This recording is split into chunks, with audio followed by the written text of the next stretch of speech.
Very ominous. Whoa. That's a big ass hand. その日、人類は思い出した。奴らに支配されていた恐怖を。Okay. That thing is scary looking. Oh, got chills already.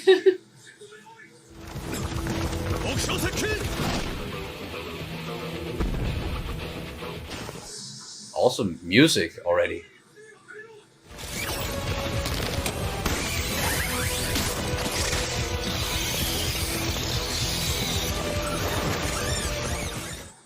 I'm digging the animation as well. Very detailed.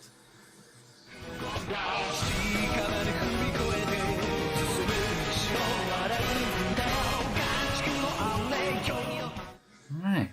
So the humans are living in these cities surrounded by big ass walls to keep the Titans out. Makes sense.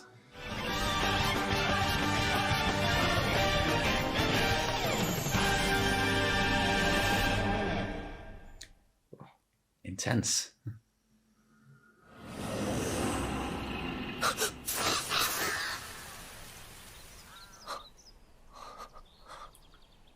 Nightmare or memories? 言うなよ、誰にも。俺が泣いてたとか。でも理由もなく涙が出るなんて、一度おじさんに見てもらったら。親父に言えるか、そんなこと。何泣いてんだ、エレン。ハンネスさん。お前らも一緒にどうだ。いや、仕事。一日中ここにいるわけだから、やがて腹が減り喉も渇く。飲み物の中にたまたま酒が混じっていたことは些細な問題に過ぎねえ。そんなんでいざって時戦えんの？奴らが壁を壊して街に入ってきた時だよ。しかしな、そんなこと100年間で一度もないんだぜ。でもそうやって安心してる時が一番危ないって父さんが言ってたんだ。奴らにこの50メートルの壁をどうこうできるとは思えねえんだ。じゃあそもそも奴らと戦う覚悟なんてねえんだな。ねえな。なんだよ、もう中東兵団なんて名乗るのやめて壁工事団にしろよ。He mad. 壁の中から出られなくても飯食って寝てりゃ生きていけるよ。でもそれじゃまるで家畜じゃないか。おいエレン。おかしなやつだな。He definitely was not impressed with those guys. 調査兵団が帰ってきたんだ。正面の門が開くぞ。行くぞミカサ、英雄の凱旋だ。Survey Corps. So like rangers in a way. They don't look happy. It's like they've been through the ringer.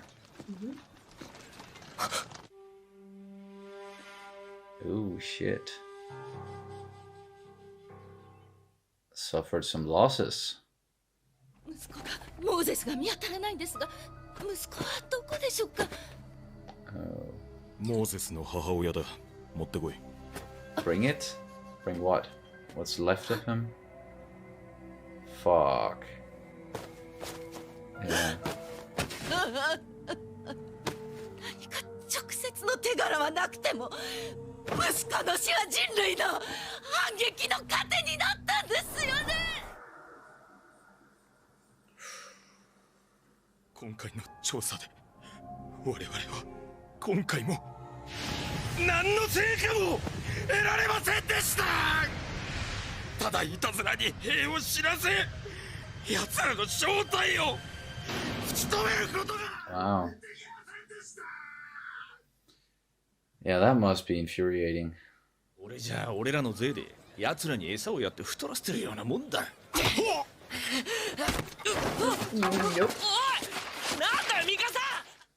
He's got quite the temper, Eren. Something definitely happened to him.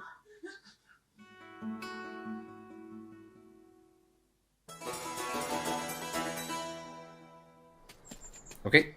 Oh, that was a bit too quick. Yeah. 今日は珍しく頑張ったじゃない。耳が赤かった。嘘ついた証拠。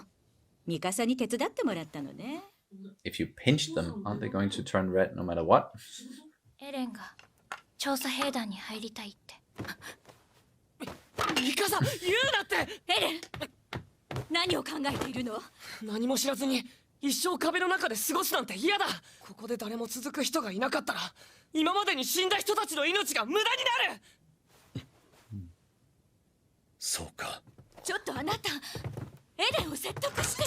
カルラ、人間の探求心とは誰かに言われて抑えられるものではないよ。帰ったらずっと秘密にしていた地下室を見せてやろう。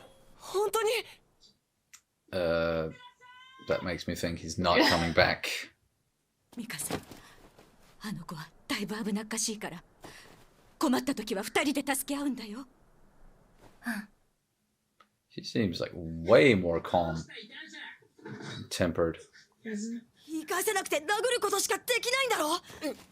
それは僕に降参したってことじゃないのか。うるせえぞこのへりくつ野郎。やめろ。エレンだ。カモにしてやる。Bullies. ミカサがいるぞ。ダメだ。Oh, they're scared of her? Cool. 大丈夫か、ハルミ。一人で立てるよ。そうか、外に出たいってだけでなんで白い目で見られるんだ。そりゃ壁の中にいるだけで100年ずっと平和だったからだ。そういやお前、よくも親にバラしたな。協力した覚えはない。で、どうだった？そりゃ喜ばれはしない。So Mikasa is not his like Eren's sister. 100年壁が壊されなかったからといって今日壊されない保証なんかどこにもないのに。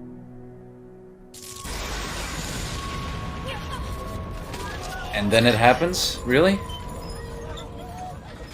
なんだ、爆発か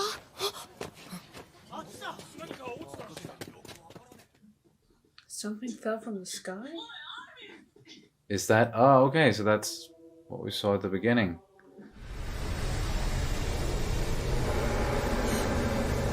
巨人だ。 Fuck. More of them. Or no, it was just his foot. Oh, Looked like okay. a. Whoa! Whoa! Whoa! Whoa! Whoa! Fuck!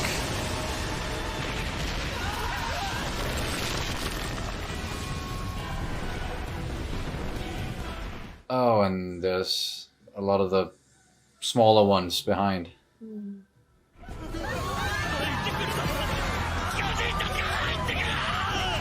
Okay, things really escalated quickly. Oh no. Oh no, oh no. 家に当たってるわけがない。Oh no. ミカさん、そっちを持て。柱を尖った。 You can't. 母さんの足は瓦礫に潰された。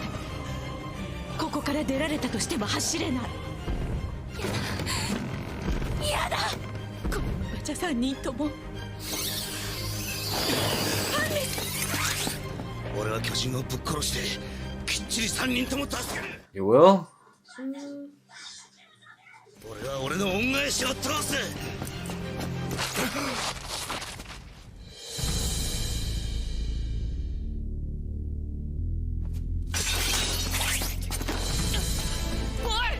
Yeah, he's not gonna fight that. And we thought the dad was going to die.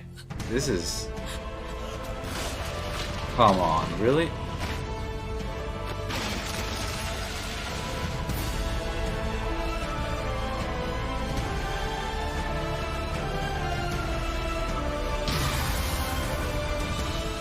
Fuck me, that's disturbing.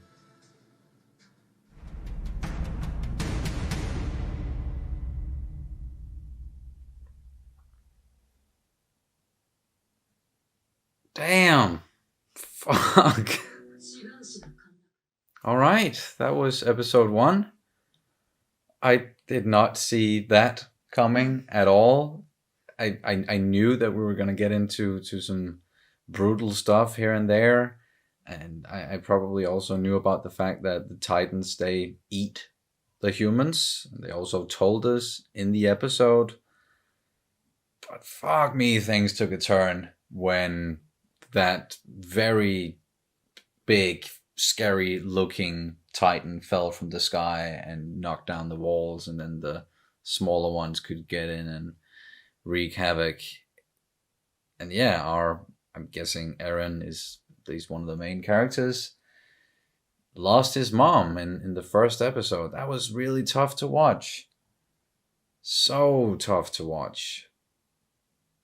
Like, one thing is getting, them getting killed by these Titans, but eating them, it's just so, scary and disturbing, and just the look of them. And I totally understand or get, what was his name, Hansen? Hans? We can't look it up for good reasons because we don't want anything spoiled. But seemed like Hannes? Okay, yeah. He seemed like he was ready to kind of sacrifice himself also, because that family has done a lot for him, helped out a lot, apparently, yeah. But as soon as he just saw that thing looking at him, yeah, he changed his mind. I don't really blame him. It's like, how I'm one guy. I'm not quite sure I can defeat this thing right here and now, at least not without help. So what I can do is I can save the children. Because just like the mom said, even if you get me out, my legs are crushed. I can't run. And I said it during the episode, like, I thought that something was going to happen to the father, because he was leaving and he said that thing with, when I come back, I'm going to show you something. And it's like, that's a trope, at least, that we've seen in other like movies and series, where if a character says something like that, they're most likely not coming back. But it was, in this case, there's nothing to come back to. No. Or maybe there is going to be nothing to come back to. I don't know how they're going to be able to get them out of the city, push them out of the city. We saw the recon guys early on, the survey corps. They seemed like they're not in any position right now to fight back, because they just got their asses handed to them and they lost a lot of people. And the people protecting the walls, we got that at the beginning of the episode. Like, there's been peace for about 100 years. They aren't expecting for anything to happen, so they're just launching around and drinking and eating, and like, no one was fucking prepared for this. Fuck me. Brutal start, but I'm invested, definitely, already. What about you? Well, was like the whole thing with the mother, that was, and the breaching of the walls and everything. That was the thing, one of the things I knew about. Okay, yeah. So that's why I also knew that what was going to happen. So that was why I looked down, because I have this very physical reaction to people getting eaten like that. Like, yeah. Basically just like a popsicle or a carrot or whatever. I really, like, I have a very strong physical reaction to that. So that's also why I looked down, just in case any of you were wondering. So that's and also why I knew what was coming, so I was not like... Yeah, you're prepared for that. Yeah, exactly. So I'm not really freaked out about it, because I've already been through that whole traumatic experience before, so... Fair enough. But it's... I don't know if it's, like, you can call it a good thing that one of the things that you already knew about that came in the first episode. So kind of got at least that one thing out of the way. Yeah. in a sense. But I'm still very intrigued with the whole thing. We've got a lot of things set in motion. Like, there's definitely something up with this Hannes guy. Like, there's a history there. And there's definitely also something up with Eren. I think there's a reason why he was very... Aggressive, yeah. And there's definitely also something with the father being a doctor, and there's a lot of things, and I think the whole setting with something that looked not medieval, but like with the whole it looked very European. Actually it had that European medieval look about it with the walls and the buildings as well. So yeah, mixing some of that culture into this fictional world. Also a name like Hannes, it's almost like Hans. Yeah, it's like a exactly classical German Danish name. So and then we got introduced to some other characters as well. There was Mikasa, who's not Aaron's sister, but they still lived under the same roof. So was she adopted or something? We're just guessing here, obviously. But she's like way more level-headed and down to earth in a way, or maybe she's just, you know, accepted some of the things that happen more than Aaron has, and he's still plagued by, as we saw at the beginning, like a nightmare dream sort of thing, or maybe it was a memory. Maybe it was actually foreshadowing of what was happening. Oh yeah, like a deep fear that was, because he said it was kind of like a dream, so it's not really like a memory. It was more like a dream. So maybe that was actually a vision or like a foreshadowing of what was to come. Yeah, he just had this feeling for a long time that he knows something is going to happen, and that's also why he's so aggressive about it. You know, protecting the city, and he wants to go out there, and he's not content with just staying inside the walls and keeping the peace and not talking about it like they've been doing for 100 years. Although that piece is, that's over now. Yeah, he also said something with like he compared the people to cattle. Yeah. And he was like very almost angsty to just get out there and figure out what these things are. And yeah. And I also really like how the father was just like almost like, well, he was accepting of him, like saying, well, you have this curiosity and you cannot feed the curiosity just by quieting it down. Yeah. Like no words is going to cancel out that curiosity there. No. So he probably decided then and there, okay, I have to go and do this thing. But when I come back, there's this thing in the basement that I'm going to show you, and we can talk about this and maybe talk about the future. So yeah, seems like a pretty clever, intelligent guy. Of course, he has to be. He's a doctor. But he's gonna have some sort of reaction to what just happened as well, because he just lost his wife. Yeah, and maybe if he's somewhere else, they were talking about a ship. So if he's going somewhere else and coming back to all of this, or having to like if they have been separated, if they have to find each other again, that could something be something like that. Maybe they have to come back at some point to the city after who knows how long, and find that the cellar, the basement was intact, and find whatever was in it. Whatever's in the cellar must be pretty important. Yeah. And I'm also just curious about like the world, the rest of the world. So is this one of the only human settlements, or how many are there? And is the rest of the world just inhabited by Titans? Like, are they all over the place? So no matter where you go, you're in danger. And even just we found out in the episode that these people who went out, like they're going out to find some information to figure out where are they coming from, what do they want, what are they even, and they haven't been able to do that at all. Like, and that's why the leader there, he broke down, because he's like, I'm just sacrificing men left and right, and we aren't gaining any ground here. Like we have nothing to show for it, and that's why it hurts so much more, and especially seeing a mom break down like that in front of him, and just being faced with that. Whew, as I said, really, really beautiful. Brutal stuff. Also, it's beautifully animated, and the music I like as well, and some good voice acting going on. You can definitely feel the emotion in there. So it's a really strong first episode. And we're, of course, going to watch or continue on very, very soon with the next one. And as I said up top, one episode per week until we're done with Invincible, and then hopefully we're going to be able to do 2 episodes per week. But is there anything else you want to add to this one before we wrap it up? There's a monarchy. I don't know if it's gonna play into it at all, or if like Probably. all sorts of like infrastructure and all sorts of like government, if it's just gonna collapse completely with the collapse of the walls and everything. It's gonna be interesting to see what's gonna happen from here on. From here on out. Yeah. Definitely. It's gonna be really, really interesting. And just one last comment about Mikasa. Seems like people are afraid of her. And seems like she's quite strong as well. Maybe she's a really, really good fighter. Or I'm guessing that's one of the reasons why those bullies, they just ran away as soon as they saw her. Maybe she's called for a reason because she's a psychopath.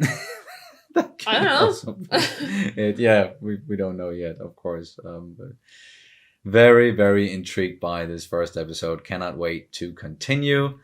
But that's going to do it for this reaction and review of Attack on Titan Season 1, Episode 1. Thank you guys so much for watching, and we'll see you as soon as possible.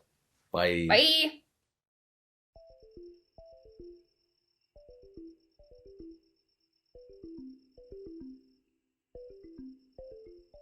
Or maybe it was a memory. Maybe it was actually foreshadowing of what was happening. Oh yeah, or like a deep fear that was, because he said it was kind of like a dream, so it's not really like a memory. It was more like a dream. Or maybe it was a memory. Maybe it was actually foreshadowing of what was happening. Oh yeah, or like a deep fear that was, because he said it was kind of like a dream, so it's not really like a memory. It was more like a dream.